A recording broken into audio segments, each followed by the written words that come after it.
Well, then let's get into it. So you were the one, and I don't think anyone fully, I didn't know this until you and I spoke the other day. Yeah. When the FBI raided Mar-a-Lago, you were the attorney. So walk us through the TikTok. How does this go down? Yeah. So I was there. So there was an attorney in Washington, D.C. who actually had been retained to handle the case. That was not me, and I didn't have anything to do with that. But I ended up becoming the custodian of records. So I was the one that signed for the documents that were turned over to the FBI. And that's kind of how I got sucked in, not sucked in, that sounds bad, but, rolled into the case. I was a staff attorney on site. They needed someone to sign for the documents, and that's what I did. So I saw. Wait, just stop and back up for viewers. So I just want to make sure I'm clear on this. Because it's not like you just went, oh, okay, let me go send my name. So give me the TikTok here. We know that there's a back and forth between the National Archives. They're saying, hey, Mr. President, you have some documents that we don't think you're entitled to. We'd like them back, right? And the president's saying to, I assume, you or the other attorneys, hey, I believe I'm legally entitled to these. Give us a sense of like the state of play first. Yeah. So that did happen initially, and that was with the attorneys in Washington, D.C. They were going back and forth with that. Okay. By the time they wanted to come down to Mar-a-Lago and actually meet, we met probably 6 weeks maybe before the raid, and we had a whole discussion. And who's we? It was me, the attorney, because I was an attorney for President Trump, but I wasn't actually the attorney handling the case. So It was me, the attorney handling the case, DOJ, and the FBI, all at Mar-a-Lago, and then the president joined that meeting as well. That was in June. The raid happened in August. And so I give the whole, like the email exchange, the text messages, the dialogue of all of that. So you get the whole behind the scenes of like how it all went down. And then it transitions to the raid, which I don't believe not only was it not necessary, I think it was improper. I think there were a lot of problems with the way that it came about. It should never have happened. It's pretty astonishing and shocking, actually, the series of events. When you look at it, you go, there's no way that this is what happened before they raided Mar-a-Lago. Well, then give us a sense. What did happen? I mean, you tell. Well, not a lot. I mean, they had President Trump was completely cooperative, 100% cooperative. And I think they just thought that they could just get away with it and just make it up and say, oh, no, he wasn't cooperative. No, he was. And I've got the emails and the records to show it.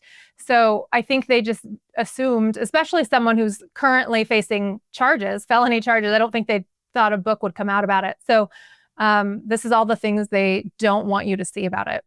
Okay, so walk us through that morning in August. You've got this attorney in Washington, D.C., who's the lead on the case. Does somebody call you and say, Christina, we need you to go to Mar-a-Lago and sign for something? Like, give us some insight into how that day went down. Yeah, so I had actually signed. So I signed a few different things, which is what got me. When? Initially at the first meeting back in June, that was the initial batch. And then again, at the raid, I was the one on site who signed for what the Department of Justice and FBI were, basically the receipt, right? The warrant, the inventory list, signed for what they took from Mar-a-Lago. So I have a few different documents throughout this that I signed for. But yeah, I was minding my own business on, I think it was August 8th, 2022. And I got a call from the attorney in Washington, D.C. saying, you got to get down to Mar-a-Lago. The FBI's there raiding the place. I was like, where were you? I was actually at the DMV. So in Florida? Palm Beach. Yep.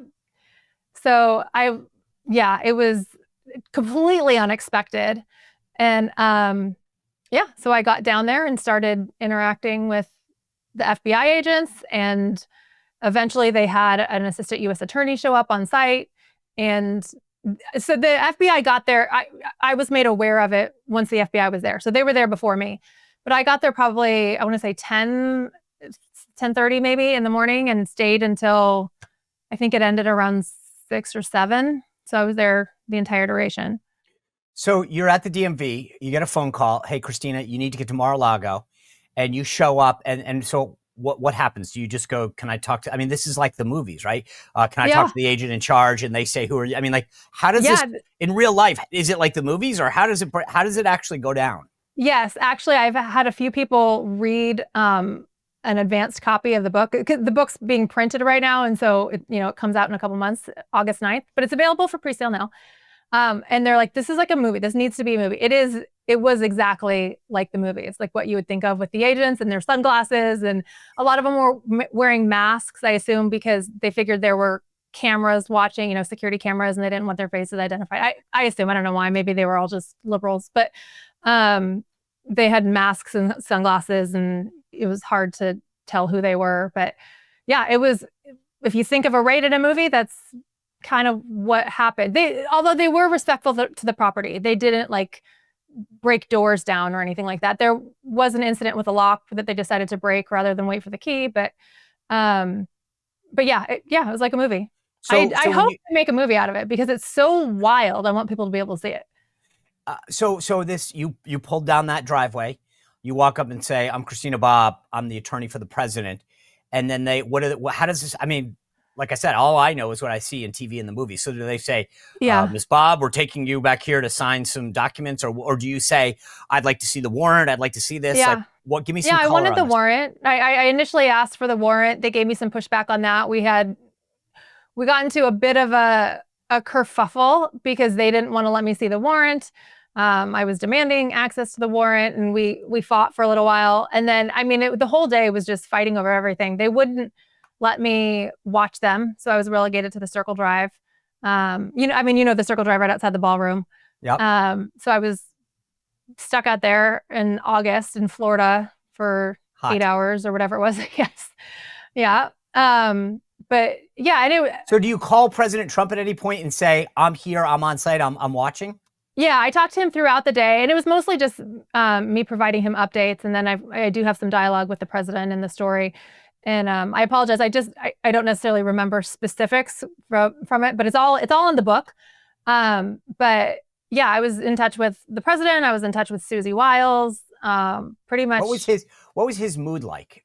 I mean, I think he was pretty calm, really not happy about it, of course, nobody wants the FBI showing up to their home, but he was pretty stoic, I would say.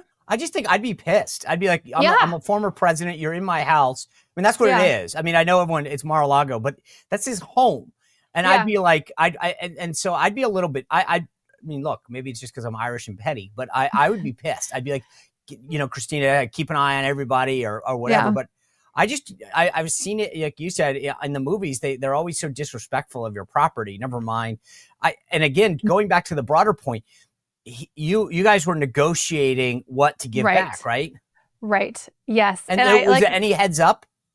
No. And that's the thing. And that's why I still want people to read, because I have the exact dialogue it's so bad, Sean. It is so bad what they did. And it is so far outside acceptable behavior. And even just the way that the U.S. attorney conducted herself, or the assistant U.S. attorney handled herself, it was so rude and disrespectful. It's so important that people understand exactly how it went down. What does that mean, though? Like, I know what rude and disrespectful. Yeah, well, she was very arrogant to me. She was very arrogant to me, forcing me to stand out when I had questions, very dismissive, very like, well, that's your problem, that type of kind of attitude. And it was shocking. It was shocking then, and it's shocking to go back through. I had to go back through the manuscript again like a week or two ago before it got sent off to the printer. And I was just like, I cannot believe that this is actually what happened, but it is. There's one anecdote that I'm aware of where they do something in I think Mrs. Trump's bedroom or move some stuff. Were you aware of that at the time that it was happening? Well, I knew they were in the residence. So they told me that that they were searching the storage room, the office, and the residence. So I knew they were in the residence, but I wasn't allowed to accompany them. So I don't know what normal? Is that normal? I don't think so. I would assume that you would want the attorney to participate. I'm quite honestly, I'm not sure. I've never done this type of federal criminal defense. But I don't think so. I felt like, why wouldn't you allow the attorney to watch the search? I would think so. Honestly, I mean, if it's I get maybe not Joe Blow. I mean, even then, right? But I mean, if I were the FBI, I'd want them to be like, I want you to see this is the president. We're treating his place with respect, and it's all by the book. When they do stuff like this is when I would be like, it's even more sketchy than I thought. Yeah, and I said that to them. I go, you look like you're doing something sketchy if you're not letting me see what you're doing. And it ended up working in my favor and in the president's favor that they were so dismissive and didn't allow me to participate. Why? But yeah, because they were trying to get me to say that they found certain things, whatever. And I was like, hey, you would let me watch. Like, how, and so when they were forcing me to testify and trying to get me to admit certain things, I was like, I don't know, I couldn't watch, I wasn't allowed to participate.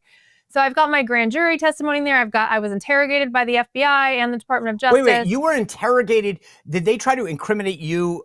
Yes. But wait, about what? That you were watching, or that you had helped facilitate the documents in the first place? They were saying they were trying. They didn't. Thankfully, I didn't get indicted. And the reason I don't think I was indicted was because I had text messages, emails, phone records, and the video surveillance all corroborated my story. But they had a problem with their case had a lot of fundamental flaws, but a big one was that they were trying to get Donald Trump for mishandling classified documents, right? That's supposedly what happened. Yeah. Donald Trump never handled the documents at all. So if he didn't handle the documents, how could he have mishandled them? So they needed to also implicate staff members and make it a conspiracy to conceal documents in order to get to Donald Trump, because they couldn't even establish that he knew the records were in the storage room. Like that's how weak their case was. And so they were looking for staff members who they could try to make as co-conspirators in order to get Donald Trump on these charges, because he never handled the documents. He wasn't the one who picked what left the White House and that's all done by other people. And so they were trying to loop me into that, but because I had kept really close records and because of the way they conducted themselves with me, they weren't able to implicate me. So I've testified under oath, I want to say at least 3 times on these topics, and I say that in the intro. So what I put in here is pretty bulletproof. I'm confident enough to what I've testified to put the book out. That's how bulletproof I think this book is. You're a tough person. You're a Marine. What is this whole scenario done to you personally? It is really it's very eye-opening and jarring.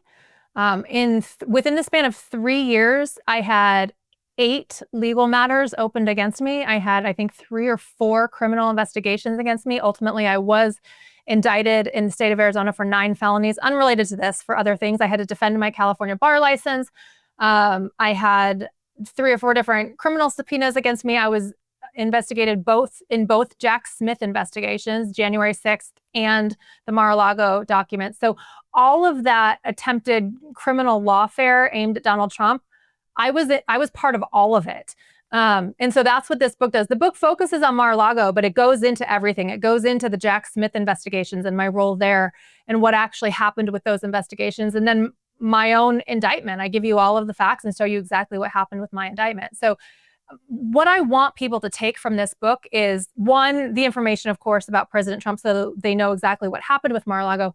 But this weaponization of the justice system, they're coming for us. They're coming after the no-name people who people haven't heard of, in using it to scare people out of political action.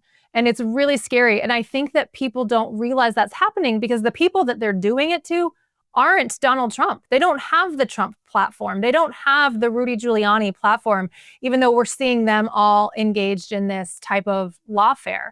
And so I want the American people to realize, hey, yeah, that's really bad what they're doing over here, but they're doing it to us too. And you need to understand this.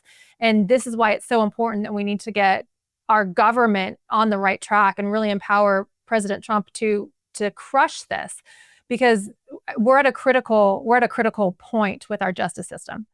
When I said beyond that, I got to imagine, I know that I was a witness for the Mueller investigation, mm-hmm. and what that did time-wise, financially. Yeah. You can't represent yourself, I assume. Yeah. I mean, I guess you could, but has this had a tremendous financial impact on you and your family? I have been so grateful, and it is by the grace of God that donors have stepped up and people have stepped up to help me.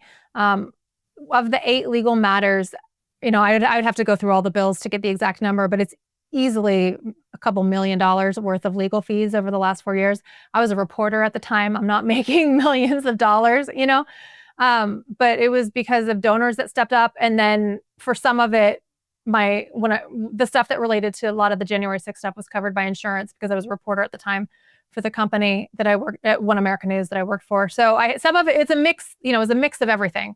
But I think I had a dozen different attorneys, lots of legal bills, all paid for in different ways. But thankfully, I've been able to survive it. I don't think people appreciate that. I've mentioned this a few times before. When you get that subpoena, whether you're a target or not, even if it's the House of Representatives, you have to have an attorney. There's usually another attorney, a paralegal, and people don't appreciate it. I think the point that you made just a second ago, part of the reason they do this is because when you have the full weight of the government, the DOJ, the IRS, whatever, their whole goal is just to basically say, look, we're going to come after you.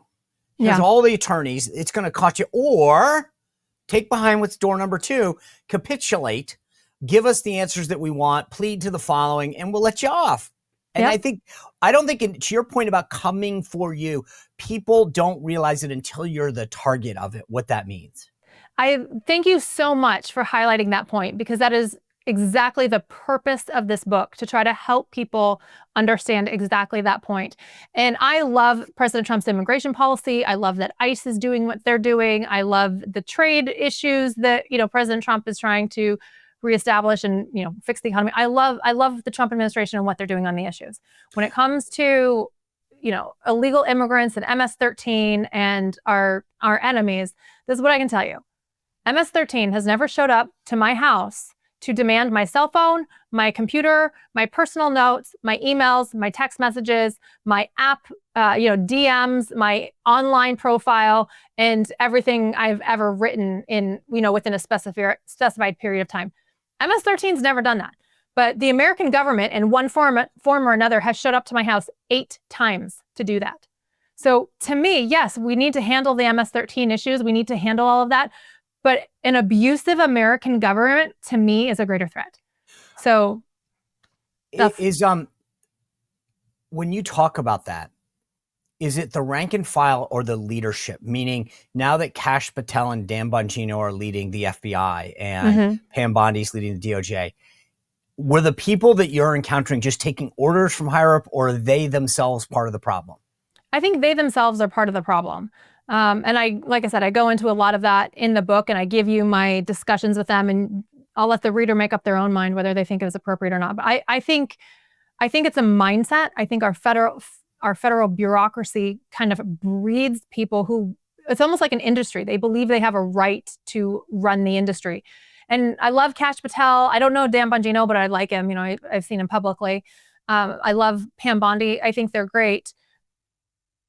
They're only going to be there for, 4 years or however, 1 year, 2 year, however long they decide to stay. And there's always turnover. And the thing that is the biggest threat hanging over our heads right now is a turnover to, I don't even want to call it Democrat, because honestly, it doesn't have to be Democrat, but to another regime, Biden-esque regime that wants to kind of solidify their power. They come after us harder than the last 4 years. We never get to recover. I mean, that's how extreme and how severe they came after us. Only the media hit it, and you only saw Donald Trump. And so Americans watch it and think, oh, well, it's Donald Trump and Rudy Giuliani and Mark Meadows. It's not me. No, it is. It is. They're going after Gold Star mothers. I mean, Tina Peters is sitting in prison in Colorado right now. She's 69 and her, lost her son in combat, her Navy SEAL son, and they threw her in prison. I mean, they're coming after us. And so what's the solution? I would like to see personally, I think somebody needs to be prosecuted for it, because, and I say that very cautiously, because they go, oh, well, don't do to them what they did to us. And we're not. First of all, they're coming after us for crimes that never occurred. For those that actually did commit crimes, they need to be prosecuted. For too long, Republicans have said, oh, well, we don't want to prosecute our political opponents. So even though they're actually committing crimes, we're just going to let it go. Well, they keep coming for us. And I'm not saying we need to prosecute everybody. I actually don't think we should. I don't think it's good for our nation. I don't like that type of mentality. But you need to hang a pelt on the fence. If you don't hang a pelt on the fence, they're going to keep coming for us, and they're coming for us. So I think somebody needs to be prosecuted. Somebody high. I'm not talking about the rank and file. I'm talking about the decision makers that actually orchestrated all of this. Send a message and say, hey, look, if you keep coming for us, we actually will prosecute you. And I think as soon as they know that, they'll stop. But until that happens, they're not going to stop because they want the power. And we're giving it to them. Just like you said originally about when we were talking about elections, we're giving it to them because we're not doing anything to stop it. Yeah. Kind of like what President Trump said after they tried to assassinate him. Fight, fight, fight. Exactly. That's what we need to do. Christina Bobb, I'm excited to read this book. It's the first time I think I've ever had someone on the show and not had the book. But when you were telling me about it, I was like, we need to do this. Guys, I got to ask you a favor. As a guy who's written a few books myself, getting those numbers up, the pre-orders up, go to Amazon right now, look up Defiant, look up Christina Bobb. Either way, you'll get to the same book. You'll see the book, you see the cover, you see it on our screen. Pre-order it now. Not only will you guarantee that you'll have it in August when it comes out, but it helps Christina send a signal that there's a lot of interest in this. And the whole way that the algorithm stuff up there in the cloud or wherever works is that interest matters. So do me a favor, go on to Amazon right now, pre-order Christina's book. Let's send a signal that we want to hear the truth about what happened on that day. And Christina, I couldn't be more proud of what you've done and that you've come here to share that with us. So thank you. Thanks so much, Sean. I appreciate you having me. Well, if you enjoyed this content, make sure to like this video, subscribe, and click the notification bell to get more.